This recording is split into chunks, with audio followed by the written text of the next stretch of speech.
नमस्कार साथियों, मैं अनीश कुमार शुक्ला स्वागत करता हूं आपका एग्री थिंकर्स के लर्निंग प्लेटफॉर्म पर। दोस्तों, आज हो चुका है आपका 1 जून और मेरे बताने के अनुसार जैसे 21 मई 2024 से बता रहा हूं मैं 10-11 दिनों पहले से कि 1 जून से आपकी जो क्लासेस हैं वो स्टार्ट हो जाएंगी। ठीक है, 11th 12th एग्रीकल्चर और फर्स्ट सेमेस्टर बीएससी एजी की।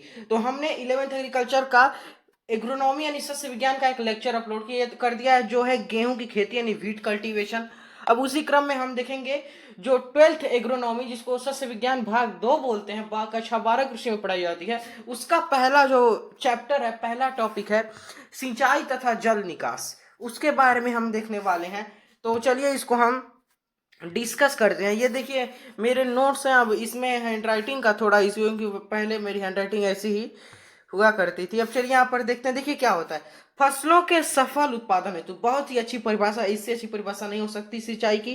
फसलों के सफल उत्पादन हेतु, पौधे की वृद्धि एवं विकास के लिए, मृदा में आवश्यक नमी बनाए रखने के लिए कृत्रिम रूप से जल देने की क्रिया को सिंचाई कहते हैं। अब आवश्यकता देखिए, यानी सिंचाई की आवश्यकता इसको कह सकते हैं रिक्वायरमेंट ऑफ इरिगेशन, यानी क्या क्या आवश्यकता होती है। पहला देखिए, पौधे का 85 से 90% भाग जल से मिलकर बना होता है। दूसरा देखिए, उपचयी क्रियाओं, जो मेटाबॉलिक एक्टिविटी होती हैं, वो अच्छे प्रकार से चल पाए, इस कारण इरिगेशन की जरूरत होती है। पौधे अपना भोजन जो है वो सॉलिड फॉर्म में बनाते हैं, लेकिन ग्रहण करते हैं उसको द्रव रूप में, लिक्विड फॉर्म में, उसके लिए जरूरत होती है। पौधों की कोशिकाओं को स्फीत यानी मुलायम कह सकते हैं बनाए रखने के लिए सिंचाई की आवश्यकता होती है।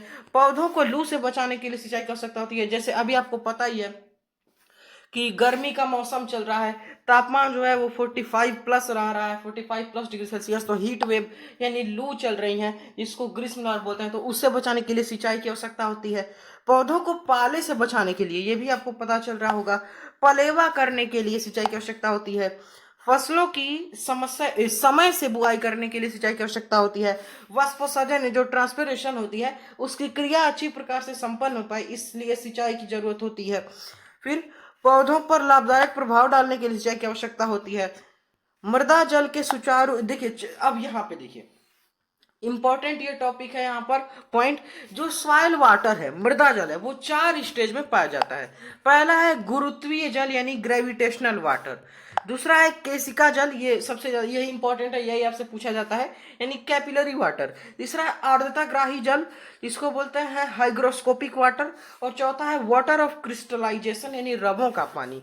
पहले देखिए ग्रेविटेशनल वाटर। ग्रेविटेशनल वाटर का मतलब क्या है, ये देखिए, जैसे बारिश हो रही है, ठीक है, वर्षा हो रही है, बारिश हो रही है, तो जो पानी आ रहा है वो हमारी जो पृथ्वी है, जो उसकी सतह है, पृथ्वी के जो उसका ग्रेविटेशनल फोर्स है, गुरुत्वाकर्षण बल है, उसके कारण सतह से नीचे चली जा रही है। तो उसी जल को हम कहते हैं यहाँ पर ग्रेविटेशनल वाटर। देखिए वही लिखा हुआ है यहाँ पर, वर्षा अथवा सिंचाई के पश्चात पृथ्वी के गुरुत्वाकर्षण बल के कारण जो जल सतह से नीचे चला जाता है, मृदा कण जो सॉइल पार्टिकल है उसे रोकने में असमर्थ होते हैं, उसको कहते हैं गुरुत्वीय जल। फिर देखिए केशिका जल। अब देखिए केशिका जल मतलब क्या, यही आपसे यही एक ही क्वेश्चन इस यहाँ से पूछा जाता है, मतलब मृदा जल के रूप में से, कि पौधों के लिए कौन सा जो जल है प्रकार का वो आवश्यक होता है। तो वही यहाँ पर है केशिका जल यानी कैपिलरी वाटर।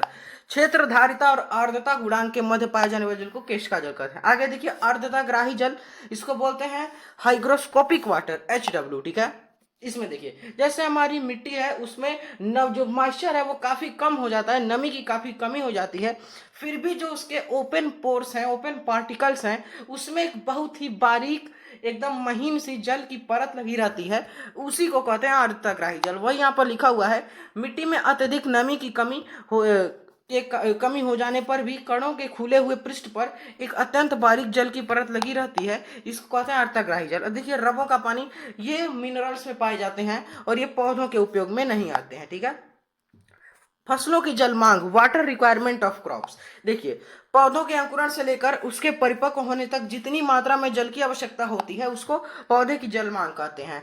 पौधे में जड़ों के भार, देखिए दूसरी परिभाषा आप ऐसे कह सकते हैं कि पौधे में जड़ों के भार को छोड़ते हुए इकाई भार शुष्क पदार्थ पैदा करने के लिए जितनी इकाई भार पानी की आवश्यकता होती है उसको हम उसकी जल मांग कहते हैं। अब जल मांग की यहाँ पर एक फार्मूला है, वो देख लीजिए। जल मांग बराबर वाष्पीकरण प्लस वाष्पोत्सर्जन प्लस उपापचयी क्रियाओं में प्रयोग किया गया जल प्लस सिंचाई में नष्ट हुआ जल प्लस विशेष कार्यों में प्रयुक्त जल। ठीक है, आगे देखिए, फसलों की जल मांग पर प्रभाव डालने वाले कारक, पहला है वायुमंडलीय आर्द्रता। ठीक है, वायुमंडलीय आर्द्रता, इसको आप जो डिटेल में लिखा हुआ इसको देख लेते हैं। वायुमंडलीय आर्द्रता की जितनी कमी होगी पौधे की जल मांग उतनी अधिक होगी, तो वायुमंडलीय आर्द्रता जितनी अधिक होगी पौधे की जल मांग उतनी कम होगी। देखिए, आर्द्रता का मतलब ह्यूमिडिटी। तो जो हमारा एटमॉस्फियर है, वायुमंडल है, उसमें आर्द्रता ज्यादा है, ह्यूमिडिटी ज्यादा है, तो जल मांग जो है उसकी कम होगी। आर्द्रता कम है तो वो ज्यादा होगी। सौर विकिरण यानी सोलर रेडिएशन। अब देखिए इसका मतलब क्या है, जो हमारी सूर्य है, जैसे अभी का टाइम है, बहुत ज्यादा गर्मी पड़ रही है, तो इस समय पौधों की जल मांग ज्यादा है, यानी जितना जैसे सूर्य ज्यादा निकले, ज्यादा विकिरण होगा, ज्यादा रेडिएशन होगा, तो जल मांग उसकी ज्यादा होगी। और सूर्य जितना मतलब धीम यानी धीम होगा यानी तीव्र होगा तो जल मांग ज्यादा होगी, और कम होगा तो जल मांग कम होगी। वही लिखा गया है, सूर्य की किरणें जितनी तीव्र होंगी पौधे की जल मांग उतनी अधिक होगी, तथा सूर्य की किरणें जितनी मंद होंगी पौधे की जल मांग उतनी कम होगी। तापमान देखिए, तापमान बहुत ज्यादा होगा तो जल मांग ज्यादा होगी, यानी पानी ज्यादा देना पड़ेगा आपको क्रॉप को। अगर तापमान कम है, जैसे ठंडियों के टाइम में होता है, तो आपको कम पानी देना पड़ेगा। वही यहाँ पर लिखा हुआ है। आगे देखिए, वायु की गति। तो वायु की गति का मतलब यह है कि हवा जितनी तेज चलती है, देखिए हवा जितनी तेज होगी वाष्पोत्सर्जन की क्रिया उतनी अधिक होगी। बहती हुई वायु की पंक्तियों के निकट की नम वायु को बहाकर दूर कर देती है और पत्तियों को अधिक पानी निकालने के लिए प्रेरित करती है। यह पत्तियों को झकझोर कर हिला देती है, जिसके कारण वाष्पोत्सर्जन अधिक होती है। ये थोड़ा हम जल्दी से लेक्चर कवर कर दें, क्योंकि काफी बड़ा बड़ा नहीं है लेकिन बड़ा लेक्चर है ही, और 20 मिनट से ज्यादा होता है तो आप लोग अच्छे से देखते नहीं है। सॉइल फर्टिलिटी देखिए, मृदा उर्वरता जितनी अधिक होगी, जितनी अच्छी होगी, जल मांग उतनी कम होगी। उर्वरता जितनी कम होगी, जल मांग उतनी अधिक होगी। फसलों की किस्म, जैसे कुछ किस्में होती हैं जिनको ज्यादा पानी की आवश्यकता होती है, जैसे कि अभी खरीफ के टाइम पर अपना धान है, गन्ना है, मक्का है, ये सारी चीजें हैं। कुछ फसलें हैं जिनको कम पानी की आवश्यकता होती है, जैसे आपका जौ यानी बार्ले है, सरसों, चना, ये सारी फसलें होती हैं। पौधों की पत्तियां, देखिए पत्तियां जितनी चौड़ी होगी जल मांग उतनी अधिक होगी, पत्तियां जितनी पतली होंगी जल मांग उतनी कम होगी।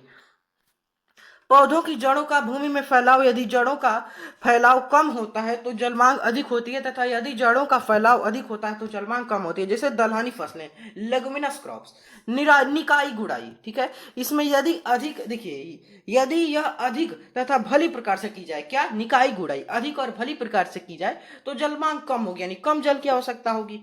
और यदि निकाई गुड़ाई अच्छी तरह से नहीं की जाती है तो जल मांग की ज्यादा आवश्यकता होगी। आगे देखिए, फसलों के पकाने की अवधि, जो यहाँ पर आपका फसल या फसल की किस्म अधिक समय में पककर तैयार होती है, उसकी जल मांग कम अवधि में पककर तैयार होने वाली फसल अथवा फसल की किस्म की अपेक्षा अधिक होती है। भूमि की किस्म, रेतीली भूमि जैसे है, जो आपकी डिजर्ट वाली सॉइल है, तो उसमें जल मांग ज्यादा होगी, ज्यादा पानी देने पड़ेगी। और जैसे आपकी क्ले सॉइल है यानी चिकनी मृदा, उसमें कम पानी देना पड़ेगा। देखिए आगे क्या है, फसल की अपेक्षा अधिक होगी क्योंकि रेतीली भूमि, वही यहाँ पर लिखा हुआ है। भूमि की क्षारीयता, साधारण भूमि की अपेक्षा क्षारीय भूमि में फसल उगाने पर उनकी जल मांग बढ़ जाती है, क्योंकि ऐसी भूमियों में काफी जल लवणों का रिसाव यानी निक्षालन के रूप में खर्च होता है। कुछ फसलों की जल मांग, तो देखिए यहाँ पर गेहूं का 6 स्टेज लिखा हुआ है, वो मैं आपको शॉर्ट में बता देता हूँ, आप पढ़ लेंगे। जैसे CRI FMD मैंने आपको बताया है, FMD क्राउन रूट इनिशिएशन, फिर आपका जो है यहाँ पर क्राउन रूट, टीलरिंग, ऐसे ऐसे स्टेजेस हैं यहाँ पर लिखा भी, आप देख सकते हैं।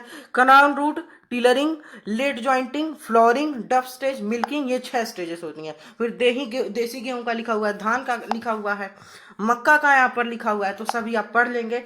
अब देखिए यहाँ पर आगे क्या है, सिंचाई की आवश्यकता। ठीक है, यह फसल की जल मांग का वह भाग है जिसकी पूर्ति वर्षा के अतिरिक्त कृत्रिम साधनों द्वारा की जाती है। IR = WR -- PE। ठीक है, IR जो है सिंचाई की आवश्यकता यानी इरिगेशन, IR फसलों की जल मांग यानी वाटर रिक्वायरमेंट, WR, PE मतलब है कि मौसम की प्रभावी वर्षा। ठीक है, अब देखिए जलमांग अथवा जल क्षमता, जलमान है ये, जलमान अथवा जल क्षमता। ठीक है, एक क्यूमेक यानी मीटर क्यूब पर सेकंड की गति से किसी निश्चित समय अवधि में निरंतर बहने वाले जल से जितने हेक्टेयर फसल पककर तैयार होती है उसको हम उसकी जलमान कहते हैं। ठीक है, 1 सेकेंड। ठीक है, यहाँ पर हो, आप देख लीजिए, जल क्षमता, सॉरी जल क्षमता जलमान कहलाती है। ये देखिए आप, जलमान और जल मांग में बहुत अंतर है, मान और मांग। ठीक है, जलमान अथवा जल क्षमता का वर्गीकरण 2 प्रकार की होती है। टोटल जो आपकी कुल जल क्षमता और वास्तविक जल क्षमता। कुल जल क्षमता मतलब जब किसी जल स्रोत से निकलने वाला पूर्ण जल खेत तक पहुंच जाता है तो उसको कुल जल क्षमता कहते हैं, जबकि ये होता नहीं है। कुल जल क्षमता कभी नहीं मिलती है, क्योंकि जो आपका जल स्रोत है, वाटर सोर्स है, जैसे आपका सेंट्रीफ्यूगल पंप ही है, तो वहां से पूरा का पूरा जल थोड़ी आपके खेत तक पहुंचता है, कुछ ना कुछ रास्ते में ही नष्ट हो जाता है। तो वही देखिए, इसी कारण इसको नहीं कहा गया है। दूसरा जो है, इसको कहा गया है वास्तविक जल क्षमता। ठीक है, जब किसी जल स्रोत से निकलने वाला पूर्ण जल खेत तक नहीं पहुंच पाता है, अर्थात जल का कुछ भाग मार्ग में ही नष्ट हो जाता है, तो उसको कहते हैं वास्तविक जल क्षमता। जलमान, देखिए जलमान पर प्रभाव डालने वाले कारक निम्न कारक है जो प्रभाव डालते हैं। पहला है कृषि की विधि। ठीक है, इसको आप डिटेलिंग में जो है वो पढ़ेंगे। फिर आगे यहाँ पर देखिए सिंचाई की विधि, ये भी आपको पढ़ना है। सिंचाई करने की विधि, ये भी आपको देखना है। भूमि की किस्म, यानी किस प्रकार की आपकी सॉइल है, सैंडी है कि लोम है कि क्ले है कि क्या है। और जलवायु की दशा, फिर है कर निर्धारण का ढंग, फिर है फसल की किस्म, फिर आपका है अंतः, आप देखिए अंतः स्यंदन और मृदा गठन तथा इसका संबंध। ठीक है, अंतः स्यंदन यहाँ पर लिखा हुआ है, निस्यंदन और मृदा गठन से इसका संबंध। पहला अंतः स्यंदन, इसको बोलते हैं इनफिल्ट्रेशन। इंग्लिश में आप याद करेंगे इनफिल्ट्रेशन। जब जल सिर्फ मृदा की ऊपरी सतह, जो अपर सरफेस है सॉइल की, उसी तक पहुंच पाता है, तब उसको कहते हैं इनफिल्ट्रेशन। ठीक है, दूसरा होता है पारच्यवन, अंतःस्रवण, जिसको बोलते हैं परकोलेशन। ठीक है, इसमें जब जल भूमि की पृष्ठ दर पृष्ठ पहुंचकर नीचे चला जाता है होते हुए उसकी सतह से, तो उसको कहते हैं परकोलेशन। फिर है सीपेज, जिसको रिसाव या रिसन बोलते हैं, निस्यंदन बोलते हैं। इसमें क्या है देख लीजिए, जब जल रिस कर भूमि की एक तरफ से दूसरी तरफ पहुंच जाता है, तब उसको रिसन, रिसाव या निस्यंदन बोलते हैं। सिंचाई के साधन, पहला है कुएं। इसमें कच्चे कुएं हैं, आप सभी डिटेल में पढ़ लेंगे। पक्के कुएं हैं, नलकूप है, बुम्बकूप है, तालाब है, बांध और जलाशय, नहरें, ये सारी प्राचीन जो विधियां हैं वो लिखी हुई हैं। अभी आज के समय में तो ये ज़्यादा प्रयोग होती नहीं है, अभी जो सेंट्रीफ्यूगल पंप्स हैं वही प्रयोग किए जाते हैं। ठीक है, अब यहाँ पर जो है नहर की सिंचाई से हानियां, वो भी आप देख सकते हैं। सिंचाई की दक्षता, ठीक है, यहाँ पर दक्षता देख लीजिए। निर्गत मात्रा तथा निविष्ट मात्रा के अनुपात को सिंचाई की दक्षता कहते हैं। सिंचाई दक्षता सामूहिक शब्द है जिसमें कई प्रकार की दक्षताएं शामिल होती हैं, जैसे परिवहन दक्षता, प्रयोग दक्षता, उपयोग दक्षता तथा संग्रह दक्षता। इनको सूत्र के रूप में निम्न प्रकार से व्यक्त कर सकते हैं। तो कौन कौन सा सूत्र है, देखिए जो फार्मूला है ये आपको ध्यान में रखना है, मोस्ट इंपॉर्टेंट है, इस पर क्वेश्चंस आते हैं न्यूमेरिकल। ठीक है, E I equal to EC upon 100 into EA upon 100 into EU upon 100 into ES upon 100 into 100। ठीक है, EC यहाँ पे है परिवहन दक्षता। ठीक है, EA है प्रयोग दक्षता, EU है उपयोग दक्षता, ES है संग्रह दक्षता और EI है सिंचाई दक्षता। यानी देखिए EI का मतलब क्या, एफिशिएंसी इरिगेशन। ठीक है, इस प्रकार से सारी चीजें यहाँ पर दी हुई हैं। जल प्रयोग दक्षता EA equal to WF upon WD into 100। ठीक है, इसको आप पढ़ेंगे ध्यान से। तो यहाँ पर आपका ये लेक्चर जो है कंप्लीट होता है। यहाँ पर आप देख लीजिए, WF इक्वल टू सिंचाई के समय मूल क्षेत्र में संग्रहित जल, WD इक्वल टू खेत को दिया गया जल, जल की अत्यधिक होने, हाँ WD इक्वल टू खेत को दिया गया जल, जल की अत्यधिक हानि के कारण। तो ये आपका लेक्चर कंप्लीट होता है। यहाँ पर जो इंस्ट्रक्शंस हैं इनको आपको फॉलो करना है। PDF इसका आपको चाहिए, जो कि चाहिए ही होता है नोट्स बनाने के लिए। तो उसके लिए आप ज्वाइन करेंगे हमारे टेलीग्राम चैनल को, उसका लिंक जो है वो दिया हुआ है डिस्क्रिप्शन कॉर्नर में सबसे ऊपर ही। वहीं पर व्हाट्सएप ग्रुप का लिंक है, उसको भी आप ज्वाइन करेंगे और वहां से आप हमारे व्हाट्सएप ग्रुप को ज्वाइन करें, जहां से आप अपनी क्वेरी जो हमसे पूछकर सॉल्व करा सकते हैं। और जो आपके 11th एग्रीकल्चर में आपके फ्रेंड्स हैं उनको भी वीडियो हमारे चैनल को रिकमेंड करेंगे, आप शेयर करेंगे, क्योंकि उसकी भी क्लासेस हमने आज से प्रारंभ कर दी हैं। और BSc AG की क्लासेस भी आपको अभी हमारे चैनल पर थोड़ी देर में मिल जाएंगी। उसके फंडामेंटल्स ऑफ एग्रोनॉमी पहला कोर्स है उसकी। तो मिलते हैं नेक्स्ट वीडियो में। आपकी जो प्रिपरेशन है वो एकदम अच्छे तरीके से करा दी जाएगी हमारे चैनल पर, वो भी विद इन टाइम के समय, यानी समय से पहले ही समय पर। ठीक है, आपको सिर्फ करना ये है कि एग्री थिंकर्स के साथ जुड़े रहना है और वीडियोस को, चैनल को ज़्यादा से ज़्यादा शेयर करना है, क्योंकि जो नॉलेज होता है, ज्ञान होता है, वो बांटने से बढ़ता है। ठीक है, तो मिलते हैं किसी और अच्छी सी नॉलेजेबल वीडियो में। तब तक के लिए आप जुड़े रहें एग्री थिंकर्स के साथ। PDF आपको अभी आज ही थोड़ी देर में मिल जाएगी हमारे टेलीग्राम चैनल पर। तो वहाँ से आप डाउनलोड करके अपने नोट्स जो है अच्छी तरह से प्रिपेयर कर सकते हैं। ठीक है, तो मिलते हैं नेक्स्ट वीडियो में। जुड़े रहे एग्री थिंकर्स के साथ। Thanks for watching, have a nice day.